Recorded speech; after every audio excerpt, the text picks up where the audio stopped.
If we don't get this done, Americans are looking at a north of $4 trillion tax increase. I was talking with Kevin Hassett at the White House yesterday. His projections are that that would yield a 6% decrease in our nation's GDP. That would be terrible for America, frankly, be terrible for the world economy. We can't let that happen. The main interest I have is making certain that we stimulate more capital investment in America, because more capital investment will beget more jobs, more economic activity. This will have a very positive impact on the economy, and frankly, it's something that the Congressional Budget Office completely misses in their analysis. They missed it at an incredible level back after the 2017 Tax Cuts and Jobs Act were passed. In fact, they missed it by north of $1 trillion worth of revenues. So I think that my colleagues need to certainly take into account the fact that this is a pro-growth bill. This tax package is going to stimulate more economic activity here in America. We will see growth that's not captured in these CBO estimates, but will have a material impact on our economy, on our well-being, and frankly, in terms of going the right direction to reducing the deficit. Well, Senator, we've got a lot of questions about what's inside, and it's great to have you back on Bloomberg. You mentioned the CBO, so I do have to ask you about that. Two big headlines today coming out of the Congressional Budget Office. First, the Republican tax bill that cleared the House, they say, would add $2.4 trillion to U.S. deficits. But that same Congressional Budget Office, which I know Republicans criticize a lot, is now projecting the Trump tariffs will cut the budget gap by $2.8 trillion. Do you buy that number? And if so, is this bill paid for? Well, in the first case, what they do is static analysis. They don't take into account the dynamic of investment in the economy that will yield growth. So I think that's patently wrong. And the second, with regard to tariff revenue, it's possible, but we're not nearly to the end of our trade negotiations. Jamison Greer, our trade rep, working his heart out to try to bring together a significant sea change in the way America is treated on the global stage. I think we're going to make great progress, but it's very hard for me to say right now, and I don't know how the CBO is able to say this, where we're going to land on tariff revenues as well.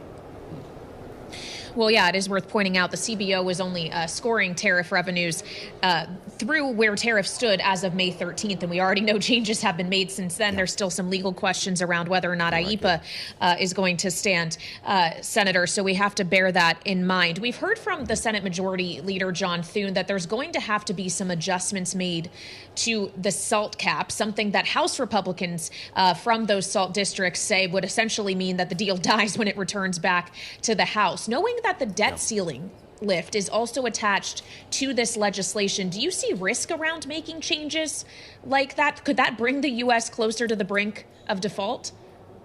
Well, I think there's always risk in any situation like this where you have a complex bill, Kayleigh. We're going to have a conference meeting right after I'm on with you now to begin the process of talking through where the Senate is going to land here. And I do expect that there will be improvements. It will be different. There'll be deeper cuts.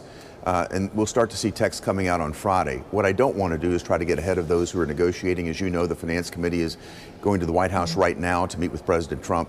This is a process that's underway, but I can say this at a very high level. My colleagues in the Senate want to see more cuts, more deficit reduction, but at the same time, I've been encouraging everyone to move expeditiously, to make certain that this happens extremely quickly, because the United States economy needs certainty. And with that certainty, we're going to see more capital investment. The longer this takes, again, the less certainty we've got, and that's going to have a negative impact on capital investment here in America.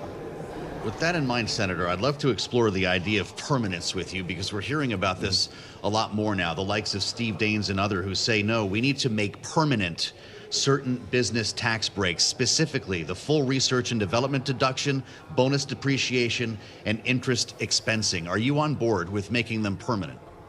Certainly I am. I agree with the premise completely. And, you know, Steve Daines is a business person just like me. We understand the importance of being able to make long-term plans with respect to capital investments.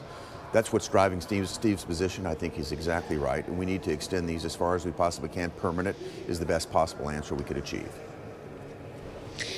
Senator, of course, while you and your colleagues are working on reconciliation, there is also actively underway an effort to advance the stablecoin legislation, the Genius Act. Last time you were on with us, we talked about some of the various amendments that were being put forward, which you said are being worked through. Have you had direct conversations more recently with either the Majority Leader or Senator Roger Marshall about whether or not the Credit Card Competition Act is going to become a real factor here?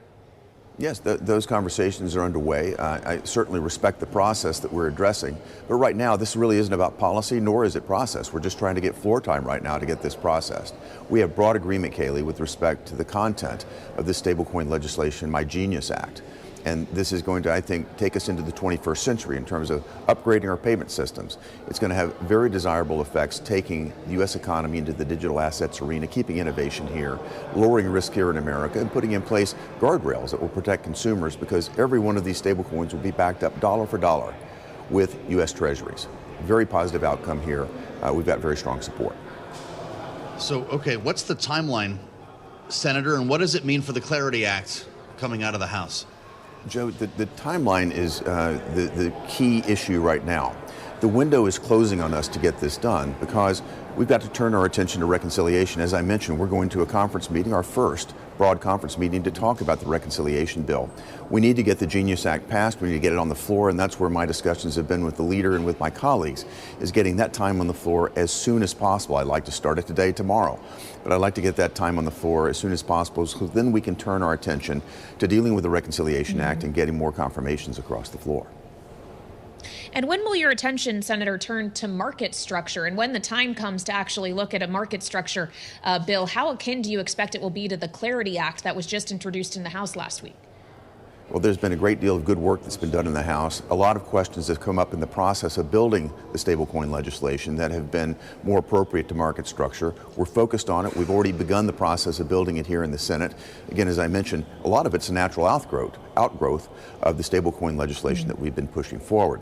So we're going to turn our attention immediately to that, but I think the most immediate thing that will happen is the reconciliation bill coming to the floor of the Senate. In the meantime, I pledged to President Trump I would get this done in the first 100 days if I possibly could. We've exceeded that by a bit, but President Trump wants to see this legislation on his desk. J.D. Vance was at the Bitcoin conference in Las Vegas just last week saying he wants to see a clean bill in front of him on stablecoin legislation in front of President Trump, and I think we can get there. Interesting as you bear down on the reconciliation, tax and spend legislation here, Senator. I know it's going to be an important day, and you're walking into this meeting after we're done with our conversation to begin hearing from Republican members of the House who apparently didn't have enough time to read the whole bill. Congresswoman Marjorie Taylor Greene says she's a no, having not read a section banning states from passing their own AI regulations. Mike Flood, Republican from Nebraska, doesn't like this idea of making it harder for judges to hold officials in contempt of court. They both didn't see it in the first pass. Have you had a chance to read that bill? I haven't gone through the entirety of the bill. We're in the process of reviewing all the text that just came over in the past couple of days. But again, we're moving on it. The Finance Committee is at the White House negotiating it right now. The text is in process, and it's an item that's in motion.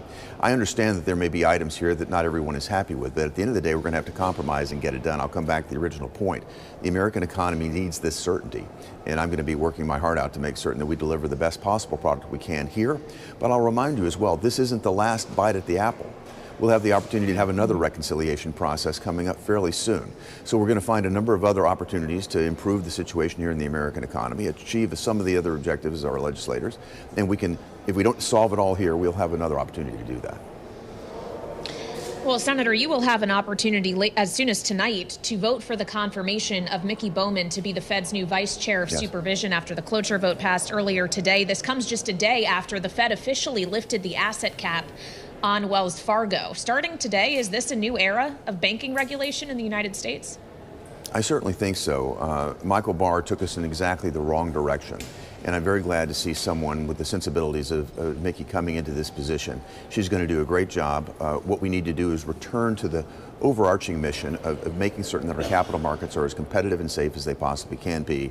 Get out of the business of these extraneous, policy issues, whether it regards climate or other sorts of issues that essentially make the U.S. economy less competitive. And the gold plating that Michael Barr attempted to do, making us subject to even more regulations than the Europeans, only hampers American capital formation. Mickey has a very different point of view, and I'm very excited to see her come into this role.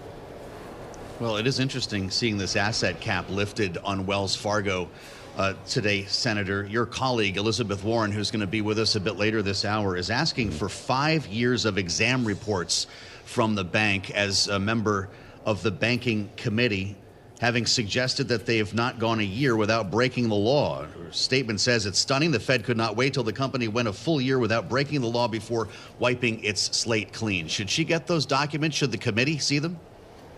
I'm all for transparency, Joe, and I'm all for having committee members have access to the information that they need, but I'm not about to respond to something that Elizabeth Warren has said just based on what she probably doesn't have. She doesn't have access to the documents at this point, so I don't understand her leveling these accusations, but she's want to do that. Well, I wonder, Senator, if you'd like to respond to something President Trump has just said, as he shared with us on True Social, that he spent an hour and 15 minutes on the phone today with Russian President Vladimir Putin. He suggested that phone call will not lead to an immediate peace with Ukraine, but went on to say that Putin believes or suggested he could participate in discussions with Iran. And of course, the U.S. Approach to Iran is something I know you feel quite passionately Yes. about. Is it appropriate for Russia to be stepping in here? Well, I think you understand well the fact that the previous administration removed all of the maximum pressure campaign that we had imposed on Iran. We had Iran to a point where they were ready to deal. Their reserves were below $10 billion. As soon as the Biden administration came in, they stopped enforcing the sanctions. They put Iran in a position to fund terror. We saw what happened with Hamas. We saw what happened with Hezbollah. We saw what happened with the Houthis. We're bringing that situation back under control. We're putting back in place maximum sanctions, and we also have the opportunity to get the world behind us, and I think the world should be behind us to ensure that Iran does not have the capability to threaten the rest of the world as they seem to want to do. President Trump has every right to seek out other world leaders, to find allies wherever he may. But at the end of the day, it's going to be up to us to take the leadership position to deal with Iran and to make certain that they don't have the capability nor the capacity to threaten the rest of the world as they have in the past. And understand this, they're behind all of the terror and all the disruption in the Middle East. It's got to come to an end.